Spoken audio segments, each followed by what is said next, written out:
Hello मेरे UP के गाँव, कैसे हैं आप सब। उम्मीद करता हूँ आप सब स्वस्थ होंगे, मस्त होंगे और आपकी तैयारी भी लाजवाब तरीके से चल रही होगी। स्टूडेंट, आज इस वीडियो में हम आपको बताएंगे भारत का महान्यायवादी तथा नियंत्रक एवं महालेखा परीक्षक का रिवीजन करेंगे आज इस वीडियो में, खान जी के पॉकेट का। चलिए देखते हैं इस रीडिंग को और समझते हैं बेहतरीन ढंग से। पहला, भारत का महान्यायवादी अनुच्छेद 76। यह भारत का सर्वोच्च विधि अधिकारी होता है जो कानूनी मामलों पर केंद्र सरकार को सलाह एवं परामर्श देता है। अनुच्छेद 76 दो के अनुसार महान्यायवादी का यह कर्तव्य होगा कि वह भारत सरकार को विधि संबंधी ऐसे विषयों पर सलाह दे और विधिक स्वरूप के ऐसे अन्य कर्तव्यों का पालन करे जो राष्ट्रपति उसको निर्देशित करे या सौंपे। संविधान के अनुच्छेद 76 में महान्यायवादी पद की व्यवस्था की गई है।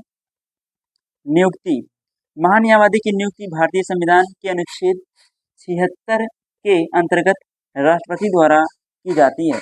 संविधान के अनुच्छेद 76 एक के अंतर्गत राष्ट्रपति उच्चतम न्यायालय का न्यायाधीश नियुक्त होने के लिए योग्य व्यक्ति को भारत का महान्यायवादी नियुक्त कर सकता है।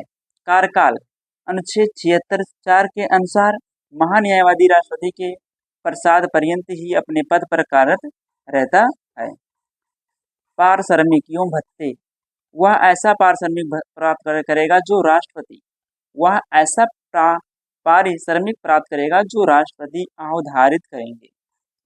उसे एक संसद सदस्य की तरह ही सभी भत्ते एवं विशेषाधिकार प्राप्त हैं। अनुच्छेद 88 के तहत कार्य एवं शक्तियां, यह संसद के किसी भी सदन का सदस्य न होते हुए भी संसद के दोनों सदनों की कार्यवाही में शामिल हो सकता है, बोल सकता है, परंतु उसे मत वोट देने का अधिकार प्राप्त नहीं है। यह अपने कर्तव्यों के पालन में भारत के राज्य क्षेत्र में सभी न्यायालयों में सुनवाई का अधिकार रखता है। वह किसी भी न्यायिक कार्यवाही में भाग भी ले सकता है।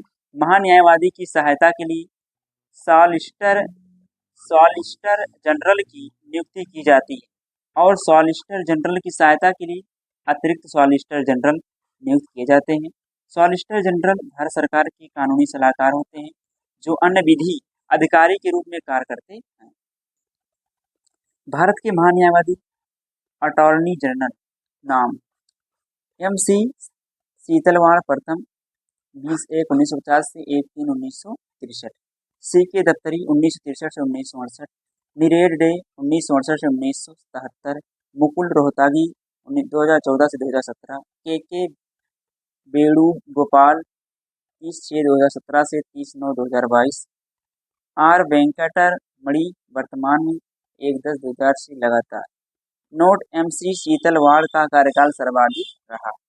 महत्वपूर्ण तथ्य, महान्यायवादी पूरे भारतीय न्यायालयों में भारत सरकार का पक्ष रखता है। निजी प्रैक्टिस भी कर सकता है लेकिन सरकार के विरुद्ध सुनवाई नहीं कर सकता। इसकी सहायता के लिए सॉलिसिटर जनरल नियुक्त किए जाते हैं जो न्यायिक सलाहकार होते हैं।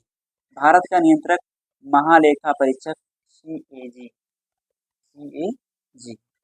अनुच्छेद 148 से 151 तक। संविधान के अनुच्छेद 148 में नियंत्रक एवं महालेखा परीक्षक के स्वतंत्र पद की व्यवस्था की गई है। संक्षेप में इसे महालेखा परीक्षक कहा जाता है। भारत में प्रथम महालेखाकार कार्यालय की स्थापना 1858 ईस्वी में हुई। भारत का नियंत्रक एवं महालेखा परीक्षक भारत के लेखा एवं लेखा परीक्षण विभाग का अध्यक्ष होता है। यह भारतीय वित्त का संरक्षक एवं रखवाला है। यह लोकहित का संरक्षक होने के साथ साथ देश की संपूर्ण वित्त व्यवस्था का नियंत्रक भी। वह भारतीय लेखा परीक्षण और लेखा विभाग का मुखिया भी होता है। उसके दायित्व विधि या विनियामक औचित्य, लेखा प्रशिक्षण, दक्षता, सह निष्पादन, लेखा परीक्षण व व्यवस्था लेखा परीक्षण के रूप में है। इसके अंकेक्षण की प्रकृति अर्धन्यायिक भी मानी जाती है। यह संघ एवं राज्यों की संपूर्ण वित्त पर नियंत्रण रखता है। इसलिए डॉक्टर अम्बेडकर ने इसे संविधान के अंतर्गत सबसे महत्वपूर्ण अधिकारी कहा। यह वित्तीय प्रशासन के क्षेत्र में संविधान एवं संसद के कानून को अक्षुण्ण बनाए रखता है। नोट, नियंत्रक महालेखा परीक्षक को लोकधन के व्यय की निगरानी के लिए प्रहरी यानी वॉच डॉग और लोक सेवा समिति लोक लेखा समिति पब्लिक अकाउंट कमेटी का मित्र एवं मार्गदर्शक और लोक विधि का अभिभावक कहते हैं। नियुक्ति अनुच्छेद 148 के अनुसार भारत का एक नियंत्रक एवं महालेखा परीक्षक होगा, जिसकी नियुक्ति राष्ट्रपति द्वारा अपने हस्ताक्षर और मुद्रा सहित अधिपत्र द्वारा की जाएगी। नोट: वर्तमान में 21 नवंबर 2024 श्री संजय मूर्ति भारत के नियंत्रक एवं महालेखा परीक्षक हैं। हटाना: अनुच्छेद 148 में कहा गया कि नियंत्रक एवं महालेखा परीक्षक को उसके पद से केवल उसी रीत से और उन्हीं आधारों पर हटाया जाएगा जिस रीत से और जिन आधारों पर उच्चतम न्यायालय के न्यायाधीश को हटाया जाता है। कार्यकाल: इसका कार्यकाल 6 वर्ष अथवा 65 वर्ष तक की आयु जो भी पहले होता है। त्यागपत्र: सीएजी अपना त्यागपत्र राष्ट्रपति को संबोधित कर सौंपता है। अंकेक्षण प्रतिवेदन: अनुच्छेद 151 के अंतर्गत केंद्र सरकार का लेखा परीक्षण प्रतिवेदन राष्ट्रपति को और राज्यों का प्रतिवेदन राज्यपाल को सौंपता है। राष्ट्रपति यह प्रतिवेदन संसद के समक्ष और राज्यपाल विधानमंडल के समक्ष प्रस्तुत करता है। नोट: वह अपने पद से सेवानिवृत्त होने के पश्चात भारत सरकार या किसी राज्य सरकार के अधीन कोई पद धारण नहीं कर सकता। अनुच्छेद 148(4).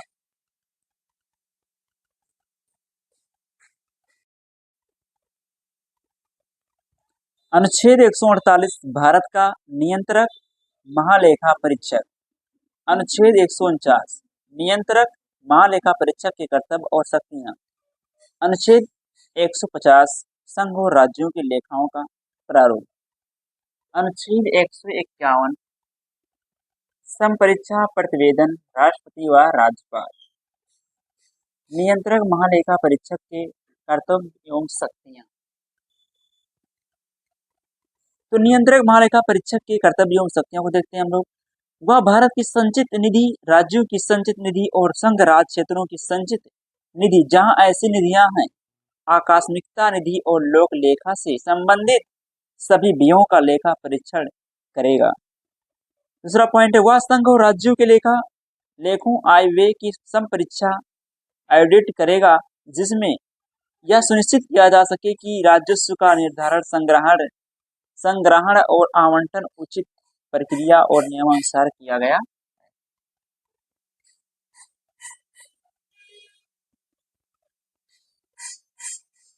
वह प्रत्येक खर्च की वित्तीय आलोचना करता है और यदि कोई अनियमितता पाई जाती है तो उस पर उचित कार्यवाही की अनुशंसा करता है। तीसरा पॉइंट इसमें, सभी व्यापार, निर्माण, लाभ और हानि लेखाओं की लेखा परीक्षा करना और उनके संबंध में प्रतिवेदन प्रस्तुत करना। अगला पॉइंट, सीएजी के प्रतिवेदनों से मिली जानकारियों के आधार पर जांचकर्ता एजेंसियों उन लोगों के विरुद्ध आरोप दाखिल कर सकती है जिन्होंने लोक निधि प्रबंधन में कानून का उल्लंघन किया हो। नियंत्रक एवं महालेखा परीक्षण की टीका टिप्पणी पर उचित कार्यवाही करने की अंतिम जिम्मेदारी संसद की है। भारत के नियंत्रक महालेखा परीक्षक संसद की लोक लेख समिति की बैठकों में उपस्थित रहता है। नियंत्रक एवं महालेखा परीक्षक की छुट्टी मंजूर करने या ना मंजूर करने की शक्ति राष्ट्रपति में निहित होगी। नियंत्रक एवं महालेखा परीक्षक कार्यालय के प्रशासनिक खर्च संसद के मत के अधीन है।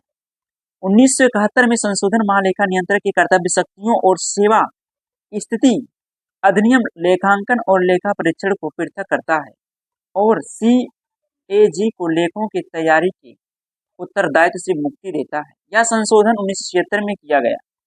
अनुच्छेद 151 के अंतर्गत वह अपनी रिपोर्ट या प्रतिवेदन राष्ट्रपति को और राज्य के मामले में राज्यपाल को सौंपता है।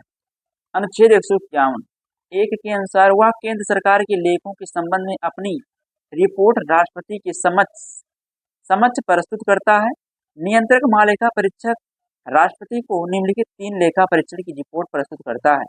पहला है विनियोजन लेखाओं पर, दूसरा वित्त लेखों पर, तीसरा लोक उपक्रमों पर। राष्ट्रपति इन रिपोर्टों को संसद के पटल पर रखते हैं। संसद द्वारा इस रिपोर्ट को लोक लेखा समिति को सौंप देती है। यह समिति इन रिपोर्टों की जांच करती है। अनुच्छेद 151(2) के अनुसार वह राज्य सरकार के लेखों से संबंधित रिपोर्ट राज्यपाल को देता है। राज्यपाल इस रिपोर्ट को विधानमंडल के समक्ष रखता है।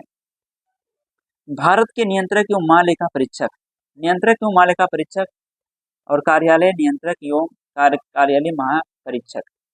बी नरहर राव 1948 से 1954, ए के चंद 1954 से 1960, ए के राय 1960 से 1966, एस रंगानाथन 1966 से 1972, ए बख्शी 1972 से 1978, ज्ञान प्रकाश 1978 से 1984, टी एन चतुर्वेदी 1984 से 1990, सी एस सोमैया 1990 से 1996,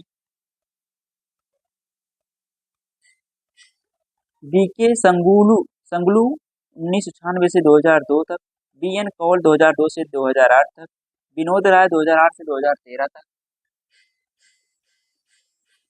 शशिकांत शर्मा 2013 से 2017 तक, राजीव महारती 2017 से 2020 तक, गिरीश चंद्र मुर्मू 2020 से 2024 तक, श्री के संजय मूर्ति 2021-11-2024 से अब तक। ये रहा आज का जो हमारा रिवीजन था। आई होप आपको वीडियो समझ में आया होगा। तो प्लीज़ वीडियो को लाइक से सब्सक्राइब कर हमें सपोर्ट जरूर करें। तो आज इतना ही, मिलते हैं नेक्स्ट वीडियो में। तब तक के लिए पढ़ते रहिए, मस्त रहिए। जय हिंद, जय भारत।